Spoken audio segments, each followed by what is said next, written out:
good to see you. A very important question. Is it a good idea to max out your 401k? For 2023, the max contribution limits is 22.5. If you're 50 and over, that turns into 30,000 a year. 401k is generally the most accessible and easiest way to save for retirement. So how important is it to max it out every year? Well, I would say the term maxing out to me is going to mean something different to every different person.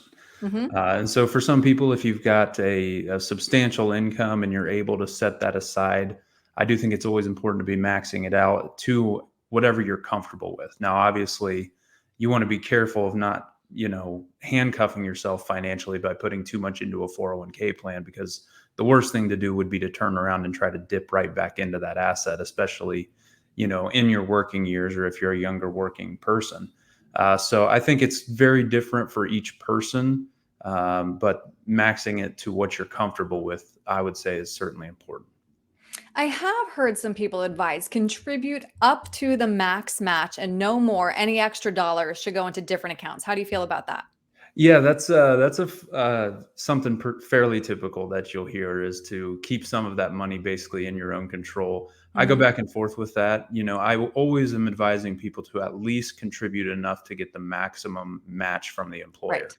Don't leave any free dollars on the table. Mhm. But on some side of it, the 401k plan prevents you in some ways from making unhealthy financial decisions, whereas if you were turning around and investing that just into like a non-qualified account, you would be tempted to dip into there in bad markets. You'd be tempted to dip into there for luxury spending items. And so it's really a complicated web, and again, everyone's is a little bit different. Mhm.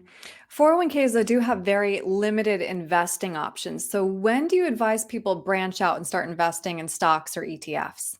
Yeah, it's again going to vary by age. I think the limited options are fine for a lot of the younger population where you're just looking for that buy and hold strategy, Mhm. long-term investment horizon.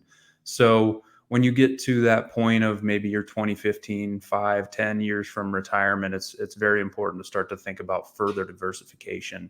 And you can do that early if you want to by having your own Roth IRA or your own traditional IRA. And for some people, that makes sense to do. So it's, again, going to be very different person to person. A lot of people, when they get into their 40s and 50s, aren't really necessarily interested in self-managing their portfolios or paying attention to all of the different market events and world events and political events out there that affect your portfolios. And so I think at some point it makes sense to be a little more malleable, and you can be that way in your own accounts. Mhm. Now, you've touched on this before, but if I am maxing out those contributions to the 401k and then I become cash poor, but I need money for a big purchase, if I tap that 401k, I'm going to be facing some severe penalties. Yeah, 55 and 59 and a half are the two ages that we're always taking into consideration. 59 and a half is where any traditional IRA or traditional 401k is going to become penalty free, and you can get what you need. Age 55, if you're leaving an employer, there are some other different rules, um, coincidentally called the age of 55 rule, where you can get to some of those funds if you're leaving the job or retiring early. So, yeah, absolutely. The last thing we want to see you do is plug away, plug away, plug away at that 401k, and then have an additional tax penalty upon taking the money out. So Right. it's always something where you want to be comfortable having that money set aside for quite a period of time. Mhm.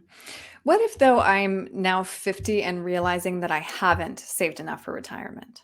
So the catch-up contributions, or the catch-up provision that we discussed there on the first slide, is huge for folks that are 50 and older, because you get that additional $7,500 contribution limit to Mhm. your 401k plan. And so if you're feeling very behind, maybe you haven't maxed that out in your 20s, 30s, and 40s, you still have the chance to do that and then some in your 50s and 60s. All right. Well, it's really helpful to talk this through because you hear a lot of these kind of blanket statements about what you should or shouldn't do. So this was helpful. But Luke, if somebody has questions about what we've covered, what's the best way to reach you? Yeah, as always, they can reach us by phone at 937-498-1128, or go to our website, iconberryretirement.com, and schedule an appointment there. I think the 401k plan is, again, just another weapon kind of in your arsenal. And so coordinating my own accounts, my employer accounts, my employee accounts, my savings accounts is always something we're very happy to help people with. Great. Okay, Luke, thank you. Thank you.